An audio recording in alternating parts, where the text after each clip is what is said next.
on determining the clinical benefit of next-generation sequencing in cancer diagnostics, but focus on liquid biopsies for metastatic castration-resistant prostate cancer. So for today's agenda, I'm going to give a comprehensive background, to speak a little bit about the company I've been interning with for the last few months, and then give an overview of prostate cancer and metastatic CRPC. We'll then look at liquid biopsies and next-generation sequencing techniques and understand what those all mean. I'll then touch on the project, as well as provide you all with the framework we use to develop the project, and go into the results section where I'll be presenting a sensitivity analysis, which was my main deliverable during this internship. So the company I interned for is Alpha 10. They are a healthcare consulting firm based out of Boston. And what they do is they work with diagnostic manufacturers to understand the competitors that are in the market for similar diagnostic tests, as well as understand the value of their test. So these are developers who have created a product that has not yet been either formally approved or actually used in a healthcare system yet. They also work with payers, which can be health insurance companies or also pharmaceutical companies, to negotiate a price for the diagnostic test itself. And I'll be able to explain a little more of that with the sensitivity analysis. So about prostate cancer, it is the most common cancer among men in the United States. It is the second leading cause of cancer death among men. It has a prevalence of 3 million and incidence of 175,000. There are several treatment options for advanced stages of prostate cancer. Some of those include radiation therapy, chirotherapy, but for this project, we're focusing on surgery, hormonal therapy, and chemotherapy. Metastatic castration-resistant prostate cancer is when the cancer continues to grow despite surgical or medical castration and hormonal therapy. So in this disease type, patients are typically treated with continued hormone therapy or taxane-based therapy, and they often go through several lines of treatment. So they'll try one drug, do that for about a year, switch to a second line of therapy, and then keep going until the physician either decides to stop or the patient is not healthy enough to continue. So it's estimated that 14% of prostate cancer patients develop CRPC after 5 years. 33% of those are expected to metastasize within 2 years. So the cancer is biopsied by two main ways. There's tissue biopsies, which are a very invasive procedure. You have to go into a hospital or into a clinic. You have a surgeon surgically excise the tumor tissue, and it's not feasible in all cancers. In lung cancer, you can only biopsy the lung tissue so much until you actually start to damage the organ itself. And in this case, in prostate cancer, since we're looking at castration-resistant prostate cancer, there's actually no central point of the tumor. So it's you're completely unable to do a tissue biopsy. This is where liquid biopsies come into play, which are a less invasive procedure. You just go into a lab, you get your blood drawn, and then it's sent off to the diagnostic company for that next generation sequencing, which I'll explain on the next slide. This allows them to analyze the circulating tumor DNA found in blood plasma, which is DNA that is fragmented off the original tumor cells and floats around in the bloodstream. So looking at next generation sequencing in MCRPC, like I mentioned before, there's virtually no tissue available for standard biopsies of this disease site. The tissue is removed during surgical castration, or it's significantly reduced during medical castration. So once they get the tissue through liquid biopsy, they're then able to genotype the tumor. So using that ctDNA taken from the liquid biopsy, they're able to understand driving mutations. And for this particular cancer location, we're looking at 8 targeted genes. And for this project, we're only focusing on BRCA1 and BRCA2. So within these genes, the liquid biopsy and the next generation sequencing is searching for a DNA repair gene defect. So what this means is whether or not the cancer cells have the ability to repair themselves efficiently. So a particular type of defect is the homologous recombination deficiency, and that's the main focus of the diagnostic test that our client has been producing. So this is the last background heavy slide, and then it's all easier from here. So poly-ADP ribose polymers, also known as PARP, repairs damaged DNA in cancer cells. if we look at figure A here, we have a single strand break in the DNA. The PARP protein is then introduced, repairs the cancer cell, or sorry, repairs the DNA strand, and then is finished with this process. This allows the opportunity for PARP inhibitors to come into play because they bind with the PARP protein. And if you look at figure B over here, the PARP protein then gets trapped inside of the DNA strand, causing a double strand break. And in BRCA deficient patients, they have no more repair mechanisms available. So to kind of break this down, cancer cells that are missing repair genes rely on PARP to repair breaks. Inhibiting PARP from the start leaves no other repair mechanisms. The cancer cells are unable to replicate and the cells die off. So basically with the, see, do you have a mouse? No. If we look on this section where it says BRCA deficiency, this is what the diagnostic test manufacturer is looking for. This is what the end goal of that blood draw will be leading to. Do you have any questions so far? I know it's a lot to push on there. I'll keep going. Actually, I do have a question. How do they get the PARP inhibitors into the person's body? Is that like through chemotherapy? Is it like, are they taking medication? Great question. So the PARP inhibitors are an oral medication that's taken. Okay. And those are developed by pharmaceutical companies. Okay. I'll talk about that on the following slides, but yes, this is their targeted therapy. Mm-hmm. So the project, up until now, no blood-based next-generation sequencing diagnostics are able to detect repair deficient genes in MCRPC. So that detection allows targeted therapies such as PARP inhibitors to act as a viable treatment of MCRPC. So the client, the diagnostic test manufacturer, needs to understand the value of that test they're creating, and as well as pharmaceutical companies need to understand how the diagnostic test will impact PARP inhibitor use. So now the diagnostic company has created a test that basically says more patients are eligible to receive this medication. Pharmaceutical companies want to know if that'll drive sales or how adherence to the medication might change. So our research question was, what is the value of identifying which patients will benefit from undergoing diagnostic testing and treatment through PARP inhibitors? And we define value as progression-free survival, overall survival, a reduction in overall treatment costs, or a reduction in treatment costs per month of progression-free survival. So in order to understand the value, we had to first understand how many patients are eligible to receive PARP inhibitors in the first place, regardless of this test. So from SEER data, we found that a little over 3 million individuals have prostate cancer in the US. Of that 3 million, 90,000 would be diagnosed with CRPC, and 14,000 would progress to metastatic CRPC. That leaves us with a final eligible number of 4,600 because PARP inhibitors are only approved as a third-line therapy or later. So if they were a first-line therapy, if someone was diagnosed with metastatic CRPC and they could go on a PARP inhibitor immediately, that eligibility for treatment number would be 14,000, but since it can only occur, it's only approved by the FDA for occurrence in the third-line therapy, that number is about 30% less. Do you have any questions so far? I can stop here.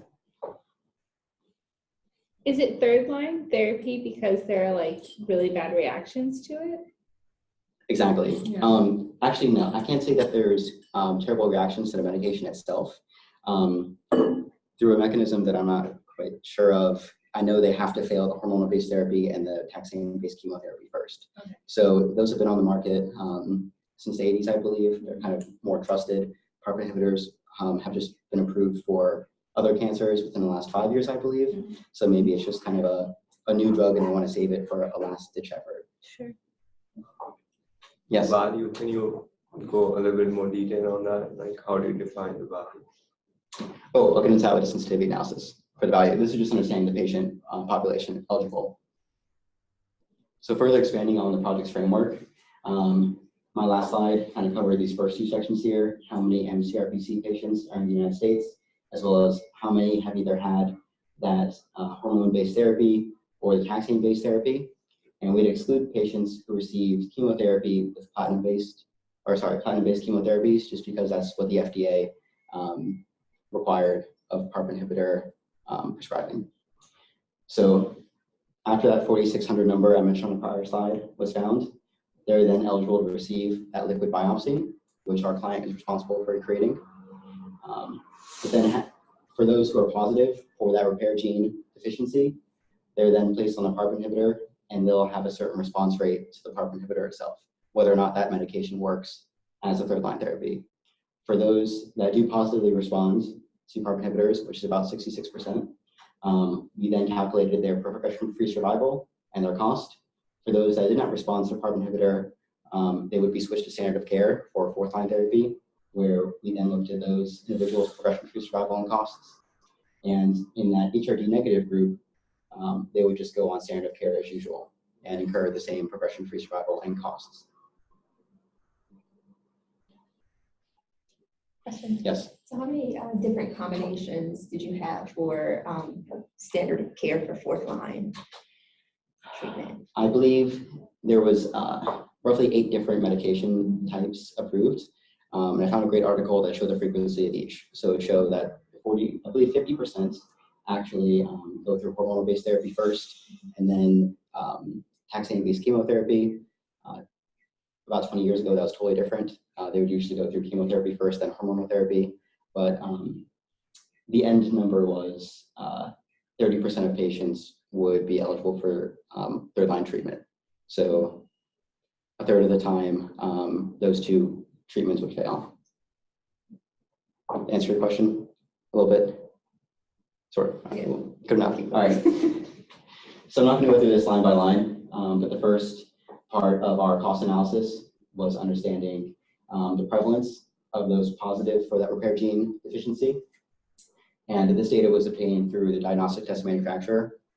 They estimate that 22% of the population would be positive for that HRD, and leaving us with a number of 1,000 patients that could receive the PARP inhibitors. So think of it, this is 1,000 patients out of that 3 million total eligible with prostate cancer in the US. So it's a very, very small number that this test is actually going to work for. The median duration of PARP inhibitors is 7.4 months. It has a response rate of 65%, a median overall survival of 13 months, and a median progression-free survival of 9 months. Looking at patients that are negative for that repair gene deficiency, which get placed on standard of care, we have a patient candidate total of 3,500. They have a response rate to the standard of care of 24%. They have 12.8 months of overall survival and 3.4 months of progression-free survival. So looking at this, bottom line number is those placed on PARP inhibitors do not live longer without the cancer progressing by about 3 times. If you look at 9 months versus 3.4 months. So getting all this data together allowed us to aggregate it into a total cost of treating all patients that would be screened for this repair gene deficiency. So the total is $269 million, and that's across all 4,600 patients. Just a combined economic burden of this disease and treatment.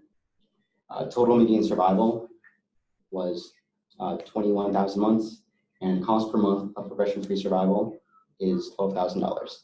So by aggregating these numbers, we're then able to compare it against the standard of care group, where we also aggregated those numbers instead of comparing averages. Basically, it made it have a little more accuracy for our sensitivity analysis.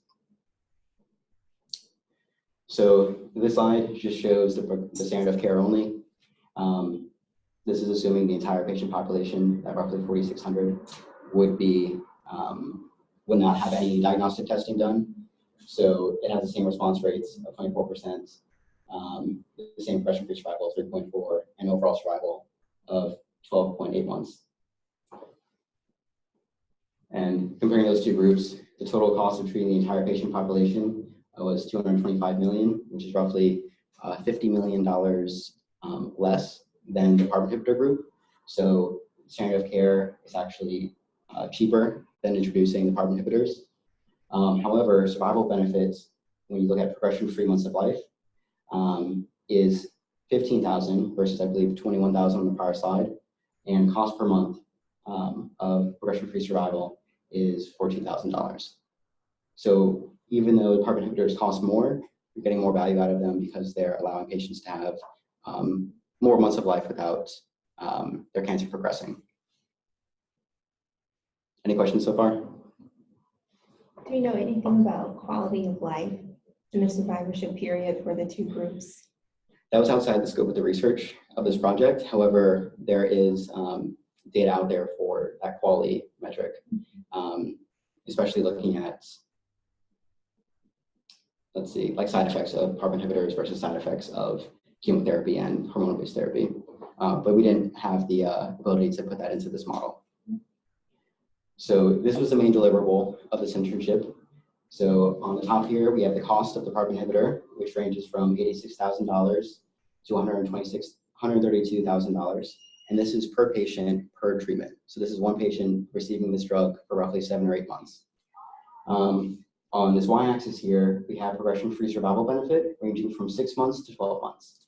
And both of these ranges were based on what we found in the literature for median progression-free survival and median cost of PARP inhibitors that are allowed in other cancer areas, such as ovarian cancer, since there's currently limited evidence on any treatment of PARP inhibitors for metastatic prostate cancer, which is why this test is like first in its class.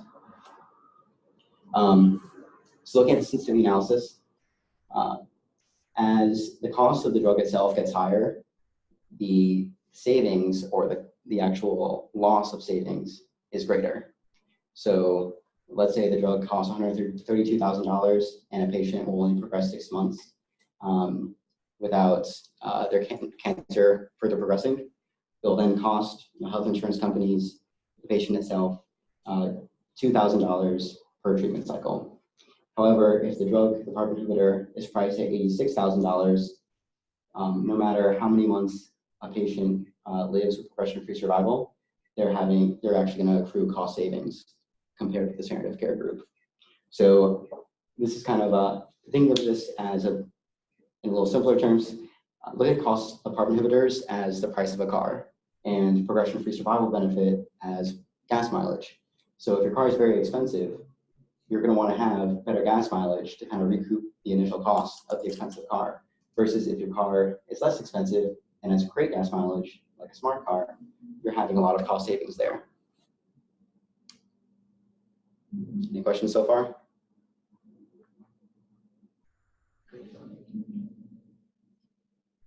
All right.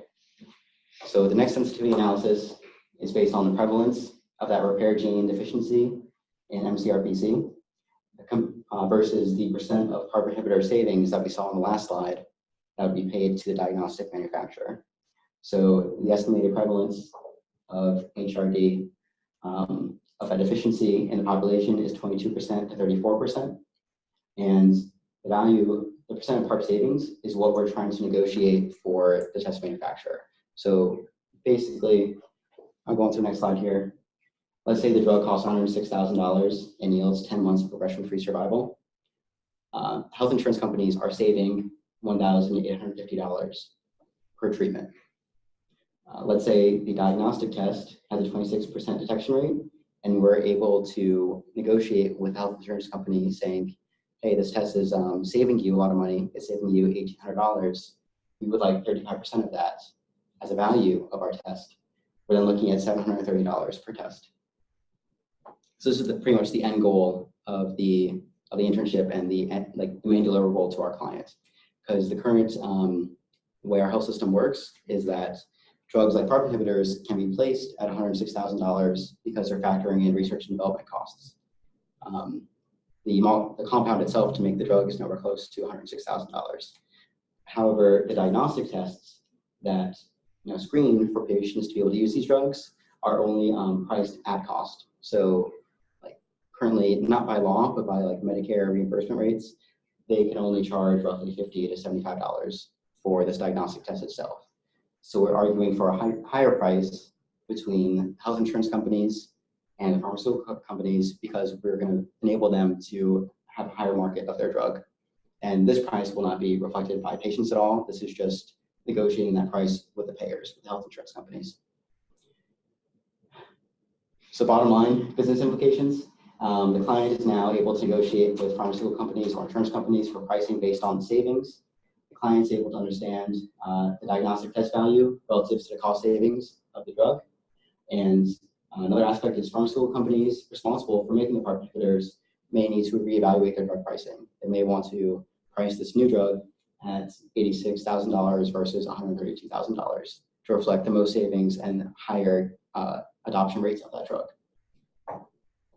Any questions so far? Awesome. So challenges and limitations of this project. There's limited availability of peer-reviewed research on PARP inhibitors. Oh. Okay. On their outcomes for MCRPC. So like I mentioned before, this is a very, very new space. The drug that our client was working with actually just, I believe, got approved about a month ago. So this is kind of real-time updates we're working with. And clinical trials take a few years to complete, as well as another year or two for analyses and an additional year to get published.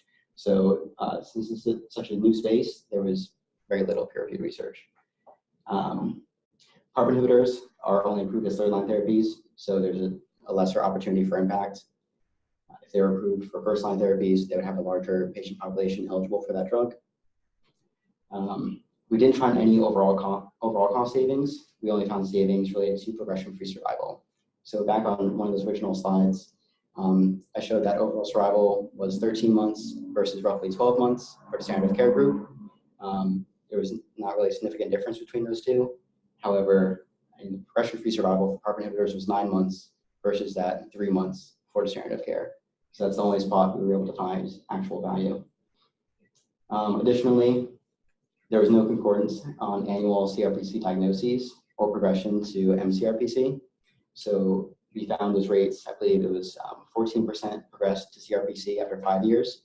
We couldn't find any data of per year progression. So we didn't know if most of them progressed after the first year and it kind of tapered off after 5 years, or if very little people progressed after 1 year and most of them developed that cancer around 4 or 5 years after their prostate cancer diagnosis. So because of that, the way we analyzed it, it may over or underestimate the total prevalence. Some internship challenges was the original project was supposed to create a budget impact model for advanced non-small cell lung cancer. It was difficult to identify the value of that diagnostic because the manufacturer was looking at a certain panel of genes and the competitors on the market were looking at a different panel of genes. So we couldn't compare the accuracies between the two, and it made it impossible to make the sensitivity analysis. Additionally, that diagnostic manufacturer partnered with another industry company, so they kind of wanted to put the brakes on any external consultants during that time. But luckily, I was able to switch over to this project a few months ago and wrap it up. And that's it. Any questions? Yes. Yeah, I had a question regarding the business outlook slide where you mentioned the pharmaceutical company needs to reevaluate the price of the drug. Right. So, like, have you approached to anyone? Like, have you showed this results to any of the pharma company? Not yet, but the company does plan on going to them. I can't disclose the name of the pharmaceutical company we're working with, but yeah, this drug is not yet on the market, so this is a perfect opportunity for them to say it should cost less instead of it costing more. If it was already on the market, it would be hard to kind of get them to change their current pricing structure. Dave, do you have any comments? This looks great. Good work, Josh. I am impressed by the quality of work and also the results and the findings. It's very compelling argument that you make. Thank you, Dave. I appreciate it. I'm excited for you to review my final paper as well. I'll go into a little more detail. Yep. Is that it? We're good? Yeah. All right, cool. Great job. Thank you. Yeah. Great job. Great job.